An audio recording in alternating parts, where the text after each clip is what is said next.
Hello, it is around 8 p.m. December 18th, 2019. Welcome to the weather update. And we've had some snow squalls across the area. We're going to talk about that. Right now, first, we're going to look at the current radar. We have some more snow showers moving across the area. You can see one moving across Nassau County that I took a little video of. But the more impressive one was we got some more snow showers, too. So we're going to have some snow showers around the night. But the main snow squall action was earlier, and I did wind up getting some video of that as it hit. Here is the National Weather Service radar. You can see that snow shower over in Nassau County. What I want to look at is some of the observations across the area right now. So we can take a look and see what we have right now. 31 degrees, northwest wind at 8 miles an hour at Farmingdale. JFK might be in that snow shower, so let me look at that for a minute and see if JFK Airport is getting that snow shower right now. See if it is. Nice, it would tell us. All right, 31 degrees, west wind at 15 miles an hour. So, west wind, northwest winds. The front, I don't know if the Arctic front has actually passed yet. I don't think it has. We also have this going on, and I normally don't show you flights, but this is an ongoing issue here in the middle of Nassau County. We have all the planes just dumped over us, all the arrivals into JFK. And normally there are delays now, 30-minute delays at JFK as well due to the weather. But we have normally the wind is northwest, so these planes are coming into the runway with a crosswind. So I don't know why they're not using the other runway. I don't know why they're not using the runway. It goes, I think, this way. Again, this is part of, they dumped the planes over the middle of Nassau County because obviously it's part of the big picture to make this a non-desirable place to live. That's my 2 cents. There you go. I don't talk about that anymore, but this is sort of related to the weather because they're supposed to be landing into the wind, and they're not landing them into the wind at JFK just so they can screw the middle of the island. At least that's my theory. But that's it. I don't want to talk about that anymore. Just briefly talk about it because we have way more important things to talk about. We're looking at it looks like we might have an accident here. There's a backup over there. So there's some kind of, let's see if we can get that. Misplaced tractor trailer. Okay. But the roads are getting slippery, so there could be some accidents, but I just want to show you some of the cameras. You can see we have some snow on the ground, and I can tell you right now the snow is starting to stick to some of the side streets. Let's see if can sort of see it sticking a little bit there to some of the driveways and the side streets there in Levittown. So we're starting to see the snow stick to some of the driveways and side streets on Long Island. Major roads, no, but it's going to be very slippery out there. It's going to be icy, and it's not going to be good. So let's take a look at some of the other roads here. Yep, you can see snow on the ground. So we do have a coating of snow on the ground from the snow showers. Coating, just make it look a little wintry, and it's not going to be going anywhere.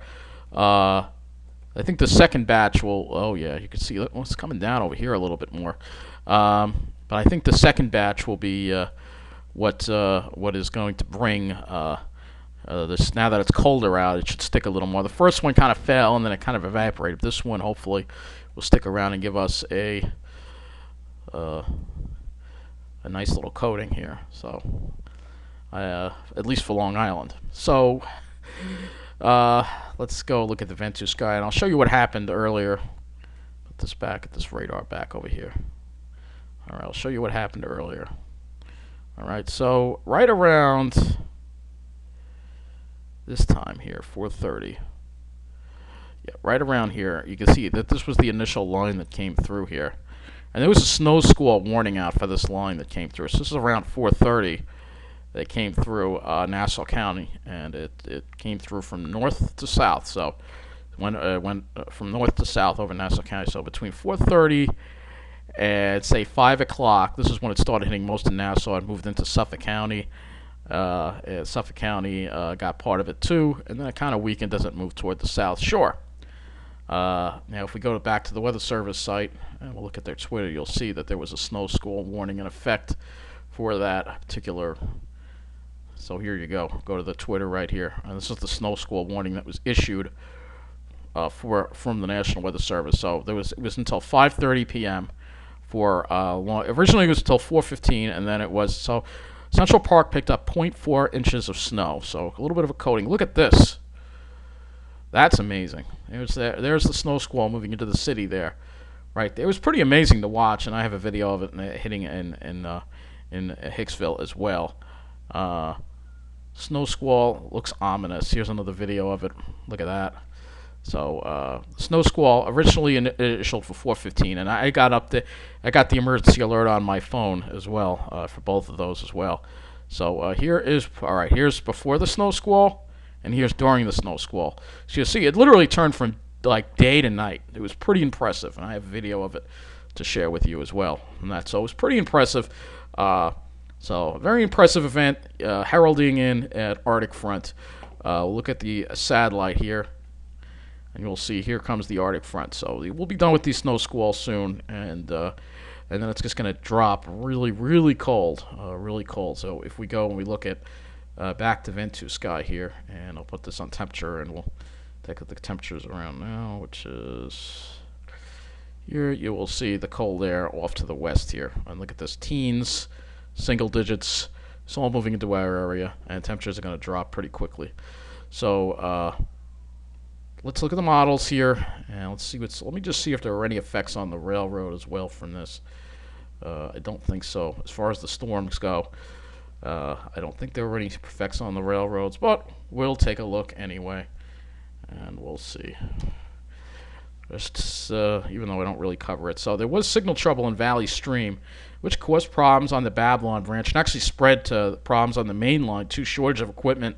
A lot of trains wound up being delayed. 3 Babylon trains were canceled. Signal trouble at Valley Stream. Could be weather related, and I have a feeling it's going to be rough tomorrow. So let's take the models. First, we're going to actually take a look at the local view first to show you what's going to be moving into our area as far as temperatures go, because it's going to get a lot colder once we're done with this snow. So, and it's good. This whatever falls tonight, if it's enough of a coating, it'll stick around. So, make things look kind of wintry and a little Christmassy tomorrow. So, by the morning, we're in the teens. We're in the mid to upper teens. So, 15 to 20 in the morning, and that wind chill is going to make it feel even colder. And then, as tomorrow, we're not even reaching 30 degrees. We're going to be in the mid 20s all day long. And it's going to feel like the teens with that wind. Wind backs off tomorrow night, and it'll be clear, and there's going to be a lot of radiational cooling, probably very cold in the Pine Barrens. And then for your Saturday, still cold, struggling to reach the freezing mark. Probably highs only around 30. Still cold, and the cold air sticks around. Even on the weekend, we see a little bit of a little bit of a moderation, but still below normal, only in the mid 30s. And Sunday, we warm up a little bit more to around 40. All right, and then after that, we can. I don't really want to look. Well, we'll look a little bit at the long range, just to show you that it's going to stay fairly cool. And let's see. We see a little bit of that warm. Your Christmas Day, right now, looks like 40. So stay fairly cool. It won't be It won't be too warm. And then Thursday, we start seeing a little bit of a warm up in our area as the warm air gets closer to our area, and see that warm air really coming in on Sunday. And then boom, it's gone. By Monday, it's gone, and then the cold air. I don't know. The models might have backed off on that second plunge. Yeah, it seems like they backed off on that second plunge. There was going to be another plunge, but it looks like they backed off on it. So enjoy this one. All right, so that's pretty much what the temperatures look like in our area. No need to look at the dew points. I'll show it to you for a moment. But it's very dry air, so you're gonna see here the dry air moving into our area. So here we go. They have dew points in the single digits, maybe below 0, and that's very dry air. So it should bring very clear skies to our area.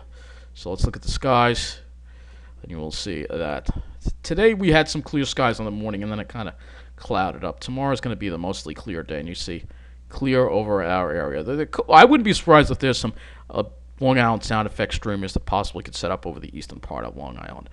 And then into Friday, still clear. The clouds up Saturday, and then Sunday we may be clear again. The clouds may be suppressed just to the south. And then here's a look at Monday, maybe still clear. And here's Tuesday, Christmas Eve, a little more clouds rolling in.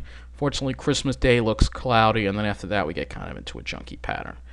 I'm not going to go past that. So that's what it looks like right now. I can look at the NAM model as far as the clouds go as well. Let's see, here's the NAM. Okay, so here's the NAM. You can see clear, and also clear for your Friday as well. So 2 clear days in a row. Very rare thing to have, very nice thing to have because we got a good setup in the atmosphere for it. Let's go now to the CONUS view, and we'll take a look at the CONUS view and look at the GFS here, and we'll show you what's going to be happening at the surface here. So here we go. Here we go. You see that big, beautiful high building in for the Thursday and Friday. That moves away. But we still see this high kind of sitting over the northeast. It doesn't really move away, actually. It sits over the northeast, and it suppresses this storm to the south. So we stay dry right through the weekend into Christmas. So we won't see any more precipitation. After all, the next shot of precipitation we have, again, is that soaker that we're watching for next weekend. That would be next weekend. Not this weekend, but the weekend after, the final weekend of 2019. And then that moves away, and then we have a high. Looks like trying to build in for part of that week at least. And then it looks like another soaker perhaps coming for the first week of January. This is the GFS now. Let's look at the upper air and compare, because obviously there was some kind of disagreement, and there was the agreement with this trough coming in that we're getting right now, and then we see this ridge build in. Such a strong ridge to the north, it kind of suppresses that storm way to the south. That would have been the one that could have given us a white Christmas, but that's way to the south. And then we have this ridge building into the east, and it kind of we just got this flat trough across the east, across the country, and then the troughing kind of moves to the west, and we get this ridge in the east. Let's see if the euro, what the euro looks like if we have, because sometimes they disagree. All right, so we have an agreement here. We have an agreement on the suppression to the south of the storm. Not much of a difference between the models here, but as you get to long range, it looks a little different. GFS looks a little troughier maybe, but the euro looks a little troughier, but right now I don't really see any big snowstorms on the horizon. I do see possibly another soaker that could be on the horizon, but no snowstorms. So that's pretty much what we will be dealing with. We should have fair dry weather for a change. At least we're going to be in a dry pattern. We're going to have at least, let's see, Thursday, Friday, Saturday, Sunday, Monday, Tuesday, at least 5 days, if not 6 days, maybe even a whole week, where we're not going to see any precipitation. So a whole 7-day period finally, after being in this wet pattern for so long. We're finally getting out of it. But I'm just curious now. We're going to look at the GFS, and we're going to look at total accumulated precip here, and see if we can have a shot at that record for the end of the month. So let's see. We have a shot at it. We have a shot at it. I think that some stations will break that all-time record for December. We definitely have a shot at it. Euro is not going to go far, and I don't think I get that product from the euro on this one. This is the Canadian. That doesn't go far enough out. Only the GFS goes far enough out to really. But it will be dry. You notice how this doesn't change at all. It doesn't change much until we get toward next weekend. So it will be dry. So that's the good news. We're going to have some nice weather for a change. It's going to be dry. But as far as these snow squalls go, we'll take one last look at the radar here. And we'll see. It's down to 27 at Central Park already, by the way. So let's see. Light snow, 29. West wind at 12, gusting to 23. So winds are picking up again. That's Farmingdale. I'm sorry, that's Farmingdale. So we have the winds picking up again. Let's look at the radar. Take one more look at this here. So you can see here is that snow, that batch of snow that's right now over Long Island. This is putting down a quick coating. I don't think anyone will see an inch out of it. Maybe a half an inch. But it is sticking to some of the secondary roads, so just keep that in mind. It is sticking to the secondary roads, and like I said, there are some strong winds with it. Actually, I want to actually go back and look at the Farmingdale observation, because I want to see what the wind gusted to in that snow squall, because that snow squall came through. We had quite a nice wind gust with that right around here. So yep, gust to 35 was reported at Farmingdale when that snow squall hit around Farmingdale. So yeah, that's about right. 30 to 40 mile an hour wind gusts when it moved through. So that does conclude this weather update. Be careful out there. It's going to be slippery, and with these rapid temperature drops, I would expect travel to be difficult. And if you're taking the trains tomorrow, allow extra time, because it could be problems with these, dropping temperatures and icing all over the place. Hopefully, the railroad is running their de-icing trains. So that does conclude this weather update. Take care, and thank you for watching.